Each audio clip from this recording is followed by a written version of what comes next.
What if she is addicted and he is betrayed?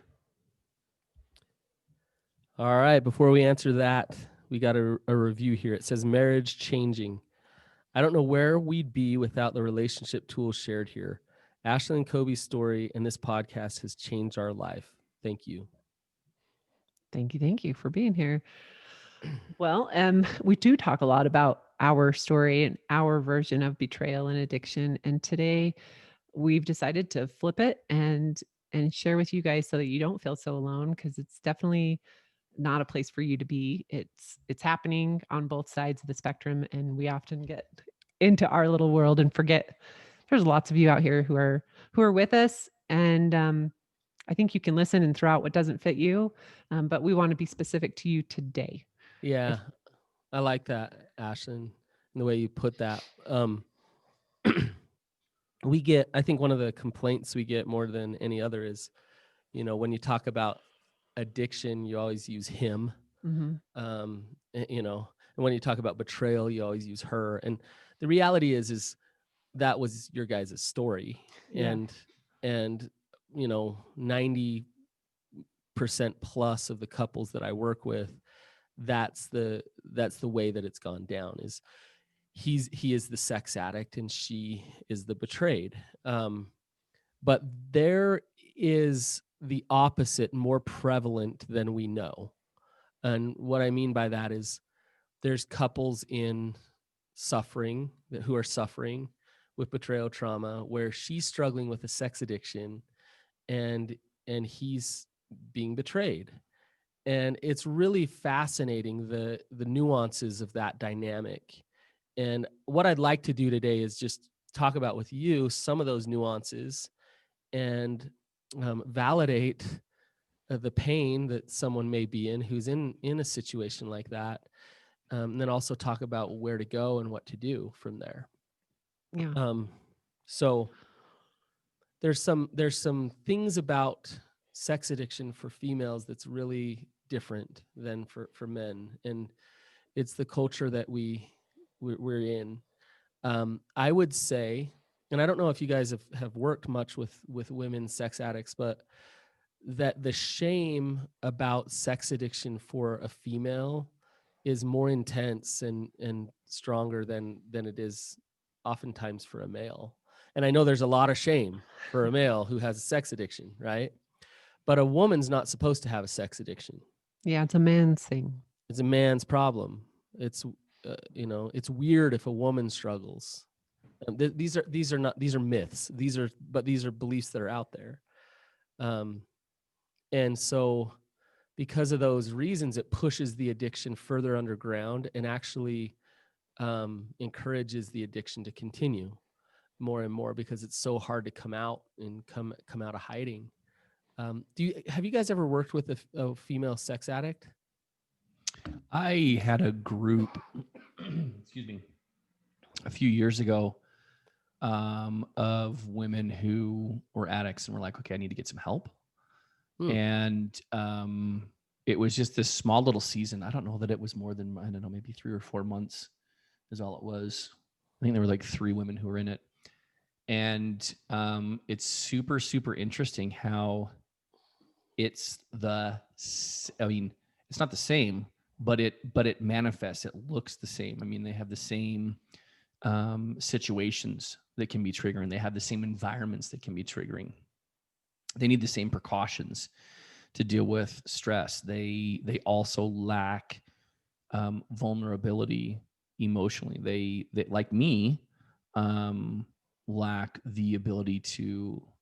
They lack the life skills to deal with the stresses that life throws at them. And I was really, really surprised, but it really normalized the human condition and the propensity for this. And it's only going to increase with time, right? Meaning, with time and exposure, more and more women, girls, are going to experience this for sure. But I was really surprised at how similar it was, despite what it might look like on paper. Well, And I want to recognize, so we did a podcast probably 2 years ago, and it was what if she cheats, Mhm. and kind of what to do. And we asked at the end and said, hey, if you are in this opposite position that we're talking about and you want a group or you want help, reach out. And we didn't have anyone reach out, which I'm like, Yeah. I mean, very specific. We still get emails saying, hey, do you do this? Like, where do I fit in? And they don't feel like they fit in. Um, Yet there wasn't a huge response from that. So I think it's important. We heard you say, 90% of my clients are in our story, where it's I've been betrayed as the woman and he's had the betrayal. But Mhm. to also recognize what you said after that, which is we stay stuck inside our own little world and isolate because it's so embarrassing and shame filled to say, as a man, I got betrayed. And Right. she didn't pick, it's we're both feeling that as a Right. woman betrayed, but I think it's different, right? That for a man to feel betrayed than it is for the woman. Oh, absolutely. Yes. Um, I think before we move on too far with the betrayal aspect from a man's point, because I do think there's a difference in the way we respond to betrayal. Um, I want to come back to the addiction side of things. I'm going to ask you guys some really stupid questions to make a point. But are women sexual beings? Yes. I hope so, or else like a lot of us wouldn't be here, or none of us. So women are sexual beings. Do women, do they have arousal? Yes. Yes, Are they women. entitled to be aroused and to be sexual beings? Yes. Yeah, so women are, they experience arousal and they are sexual beings. Whoa, this is such, amazing information Brannon's saying. Well, no, duh. This is obvious, right? Does orgasm feel good to a woman? Yes. That Coby, I'm glad Ashlynn said that. Um, so orgasm feels really, really good to a woman, and when a woman orgasms, they experience dopamine release. They experience euphoria. There's, it feels really, really good. Um, and so, having said all of those things, then would it not make sense that a woman can get addicted to sex? Now, men and women are different, obviously, when it comes to sexuality, and this is where it gets a little bit tricky. Is masculinity, when it comes to sexuality, is very results oriented. So pornography, the lust produced with pornography is very much results oriented. It's, what do you consume so that you can get off? Like, you want to get off, you want to get that orgasm, right? And so men are more easily, um, easily drawn to that results oriented lust thing that pornography provides. Okay. Femininity is more experiential, so it's more about the experience of things, not the results. Mm. And so, and this isn't across the board, you guys. This is more in general, but femininity is experiential. So a lot of female sex addicts really get involved in the experience of what they're indulging in. So things like that's why women are more likely to really enjoy erotica, like novels, Mm. and chatting and connecting on that type of level, where men it might just be more visual and stimulating in those ways. And so from Hmm. the perspective of that, you look at it and it's like, well, all men are addicted to sex. They just want it, they get it, they boom boom boom, right? Well, women, I mean, how many women were addicted to Twilight, um, but I also want to say this, because I don't want to drive any shame home. And women are results oriented, and it feels good to just see something exciting and get off, right? Mhm. So you're not weird and you're not disgusting if you just view pornography and it arouses you, right? Um, but we are designed differently. And because of that, it's turned into this thing where, well, men are the sexual ones, and they're the ones that are going to view porn.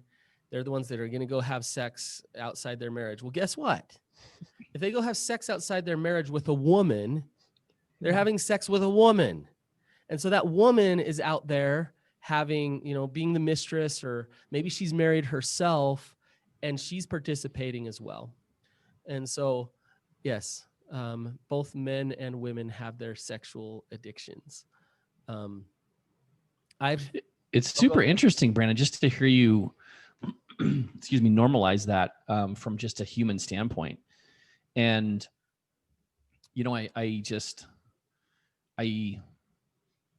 I can't help but think to how culture has stifled women's sexuality, and how it has almost gifted it to men, to their partners.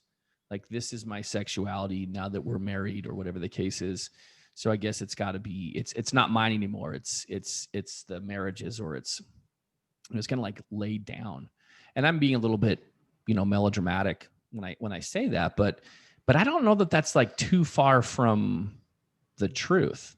Is it?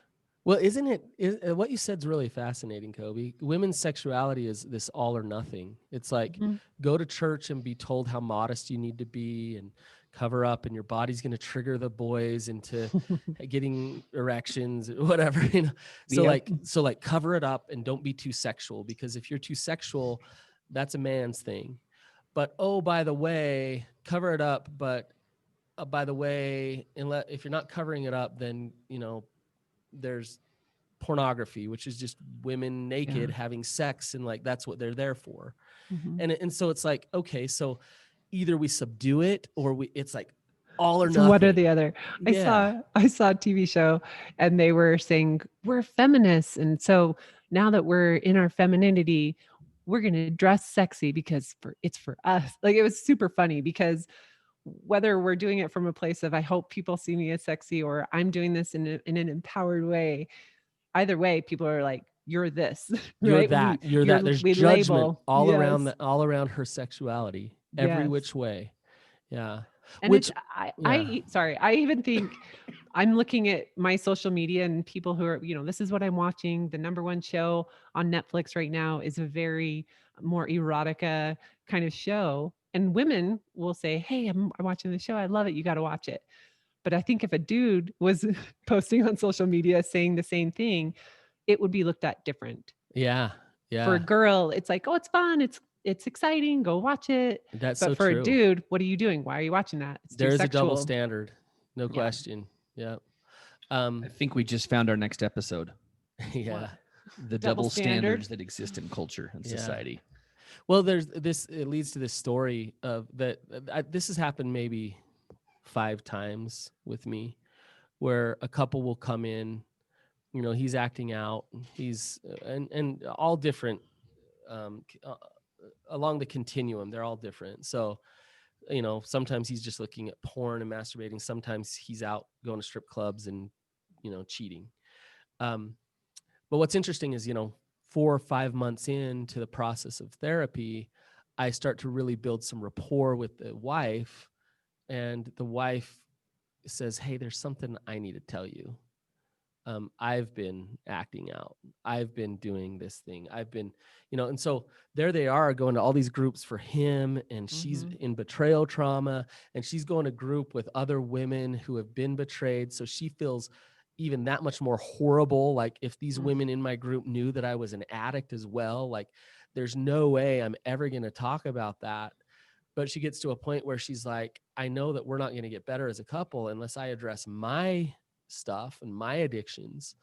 But what's interesting is it's so easy to treat his sex addiction, because it's like, well, yeah, like, of course, like, he's struggling with a sex addiction. And to address hers is so hard and so difficult to actually get down to it, to start to talk openly about it, to get her some support, to get her a good group. It's really, really difficult. And that leads to the flip side, and I want to talk about betrayal on his side. You know, like a couple like that, he's experiencing betrayal trauma just as much as she's experiencing betrayal trauma, but he's not getting any help for the betrayal trauma. He's being treated for the sex addiction. Do guys who come in like that, Brannon, who have betrayal trauma, are they aware that betrayal trauma is a thing? Do they try to play it off? Do they minimize it? Do they, meaning the effects? They might not minimize what their partner has done, but do they minimize or embrace the impact that it's had on them? Both. Does masculinity play a role in that? It's both.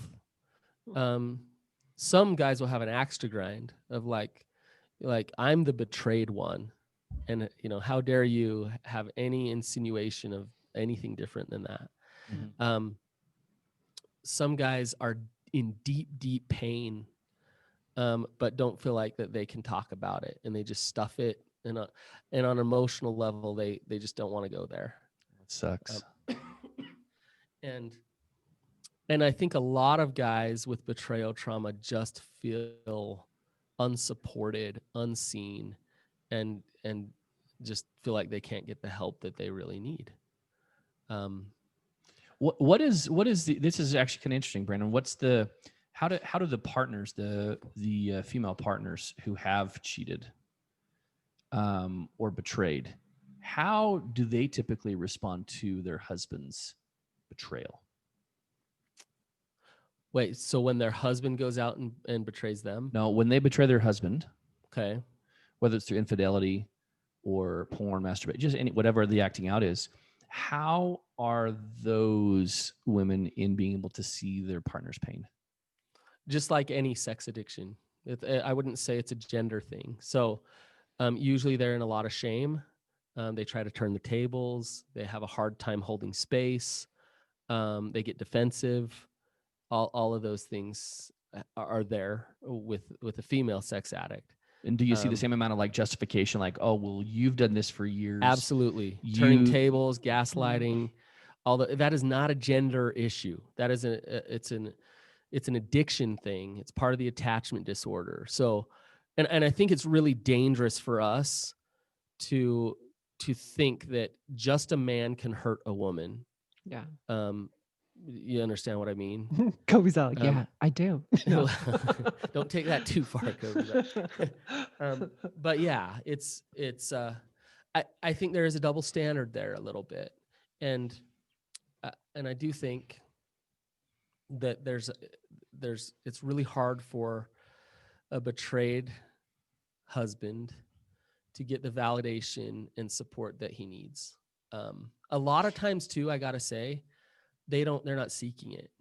They don't want to go to therapy for it. They don't want to talk about it. They don't want to process it with people as the betrayed husband. They don't really desire that. You know what I'm finding, and I know we're in kind of different worlds, but in the same world. But when people reach out to us, and I don't know if you feel the same way, Cobb, tell me if I'm wrong, but I feel like when it is the opposite, it's the betrayed husband reaching out saying, is there a place for me? Where do I fit? Yes. And she might be willing to get help, but it's him reaching out. And it's just interesting to me because roles reversed. Normally who reaches out to us is the woman who's been betrayed. Right. So I don't know if that's how you see things or not, but yeah. It's really interesting. I'd say usually the betrayed is the one that seeks help, but not always. Mm-hmm. Coby sought it for us, so he was not the norm, I guess. But yeah, well, I'm not the norm for a lot of reasons, and not the ones you'd think. Like that dude. Who's this douche who's seeking help? Really? Do you really want to get better? That was me. Just kidding. I think that there's just a really interesting, like I'm viewing this as like this is a human thing, but then what impact does femininity and masculinity have when these roles are reversed, and how that affects someone's ability to move forward in life and to heal and to heal? Yeah, for sure. And Do you have men who experience betrayal, but who just are like almost in denial, like, I don't want to be hurt by this. All I the kind of time. am, but they want to play it down like, I'm good. Like I can see why she did it. Mm. Yeah, it's fine. So they Yeah. have more acceptance or more denial? I'd call that denial. Because I feel like maybe this is wrong, but I feel like as the woman who's been betrayed, I put all of the blame on me. Like it must have been me. I'm not enough. I never was enough. It's the way I look. It's the way I talk. It's whoever, whatever. And I took that rather than letting him own some of. Yeah, and It's us. I think that's more normal for the female to take it on herself and take it personally. Yeah, me Like personally, it's yes. yeah, the body image stuff comes into play and just a lot of the cultural stuff there. It's it's about her femininity as to why this is happening, Mm. which is not true, but it's normal for that to happen. And I'd say it doesn't happen as often the other way around. It's really interesting. Sometimes what will happen is the wife will come out and say, "Look, I've been looking at porn, or or getting online and messaging people or whatever." And a lot of times, if the husband has been dealing with his own addiction, he won't get mad at all. He'll just be kind of like, "Oh, cool. Like, what are you looking at?" Like, "Oh, Oh Really? no. yeah, I totally get that. Like that, I've been doing that myself, So it's like not this painful betrayal thing that he goes Mm. through. It's more this like kind of he Like takes you it and too? you too, and then he kind of takes it and runs with it in terms of his own addiction and lust and thinks Mm. this is an opportunity, type thing. Like, who are Um, you? You're the pot in the kettle. Let's just have our like, heyday. oh, cool. Like you're into that. Wow. And so it's and I'm not joking about that, Okay. right? Like that happens all the time. Um and so the hurt of betrayal might not be there so much, but there's still some relational issues that are there in a That it relationship shows like up, that. the reacting Absolutely. to. Yes. Okay, so question for you, Brandon, because we do get people on both your end and ours who are reaching out and saying, where is the place for me? And is there group settings for, let's say the guy has been betrayed and doesn't struggle with an addiction and has not betrayed, and the woman does have those things? So I actually hate that question, Oh, Ashlynn. sorry. No, it's not because of you. It's because I have an answer that I don't like, which is when I have people like a husband who's betrayed come through, um, I don't have anywhere to put him. There's not enough men who would want to do a group who are experienced betrayal trauma that I could actually put a group together, and vice versa. Um, if and what I mean by that is I have tried to start Mhm, women's addict groups, and like you, Coby, I think I've gotten like 3 months into one once, and I had like 3 people in there. mhm, And I know there's a lot of women out there suffering with sex addiction, and I know there's a lot of women out there who need the help, but they don't. The shame is too great. They don't want to engage mhm. in a group like that, and so Can they even go to 12 step, or is that gendered as well? it depends on the 12-step group. And Okay. Some of them are mixed. Some of them are like gender only, right? Did you go to Same mixed or No. just gender? Okay. so I, working with a lot of addicts, men, um, one time a female sex addict went to one of their 12-step groups. Mm. I wasn't involved in, but it was this large 12-step group. She was this female sex addict, scantily clad Mm. at a 12-step group for sex addiction. She's the only woman there. And it was amazing to me what waves that made. Mm. No, it wasn't amazing to me, but like everybody in the community that I'm in and stuff, talking about how, and I don't know what she was doing there, what her intent was. Maybe it was to get better, maybe it wasn't. But I I doubt she felt very safe to just go work the 12 steps there. Yeah. And because there's a lot of feelings and emotions going on from all sides. Wives of the addicts who find out there's a woman sex addict going to a Yeah. 12-step group. I've had that happen in group Yeah. So where it's like, I'm trying really hard to give that space to that woman, but I'm also really triggered because she's in a, with my husband. And I would never put a female sex addict in my men's sex addict groups. I would never do that. I would run a female sex addict group if we had enough female sex addicts to actually run one, but I would never mix them. So to come back to answer your question, Ashlynn, I hate to say this, but for the betrayed spouse, there's a lot of good stuff to listen to, like podcasts, but in terms individual of therapy, individual but maybe not to group. do, but I don't know of group therapy, one side or the other. There is a little silver lining to this, excuse me, just real quick. And that is, if there aren't groups, trust that you still can be treated. You still can seek help one-on-one from a therapist, and you still can do trauma therapy one-on-one with a therapist. So just because a group setting isn't available for you doesn't mean that you can't still move forward with the needs that you have. Because I assure you, whether you're the betrayed or you're the betrayer, you need to have help, and you need to have therapy. Well, probably trauma therapy too. I know that there have been several couples, I don't know how many, who've done our program, Shattered Trust to Thriving Intimacy, and they're on the opposite side. Yes. So, again, we weren't as careful with using him or her, but we try. But it just is... we sometimes miss it. And yet they were able, I didn't hear anyone saying we want our money back from those couples. They just took out what didn't fit their story and left in what did, and did the work. I do want to bring up same-sex couples who are experiencing this, because I don't know for Brannon, but I know for Coby, you have had that, where there are guys that do fit into a guy's group, even though, it's, it can be different. It's not with same-sex couples, this has been my experience. They are so, you can't generalize. And what I mean is, it's not like, well, you're a gay couple, so this is how it is for you guys. Like, they're individuals. And so sometimes in a homosexual relationship, the betrayal is a certain way. And then sometimes it's really different. And so, like, for example, I worked with a gay couple where he went out and like had a threesome. One of the partners did. And the other partner's biggest betrayal, the biggest hurt that he had was, why didn't you include me? And so that's really different and then I've worked with a homosexual couple where it was pretty typical betrayal trauma.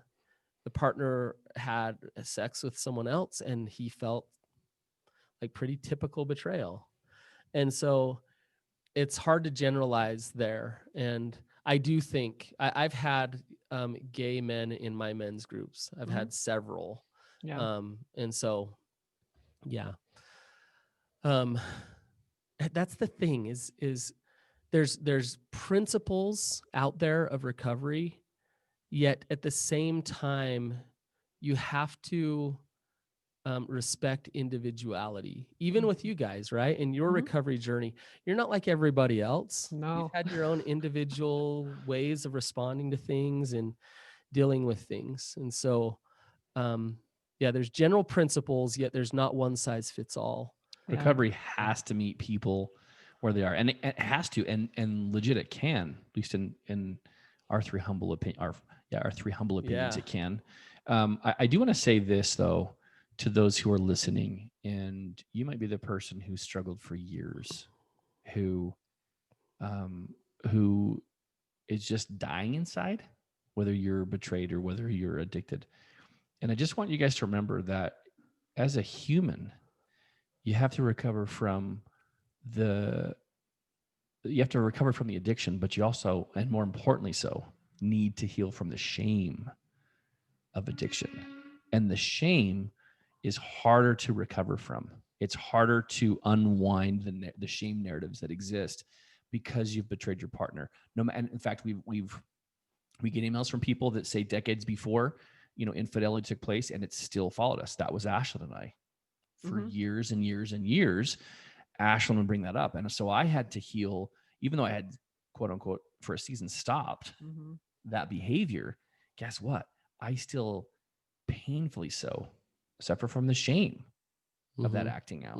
Well, we both did. And that's why I repeat myself until I'm heard, right? And Coby does the same thing. Like, this is how I feel. This is how I feel. But it's important to remember that even though this might have happened in the past, you still, as a human, you are entitled to life without the shame of the thing that you've done wrong or the one thing that you have struggled with for so long. Not only are you entitled to life without that, you are entitled to life with all the shame resilience possible. Did you know, this is what my wife was telling me the other day, and I don't know if I believe it or not, but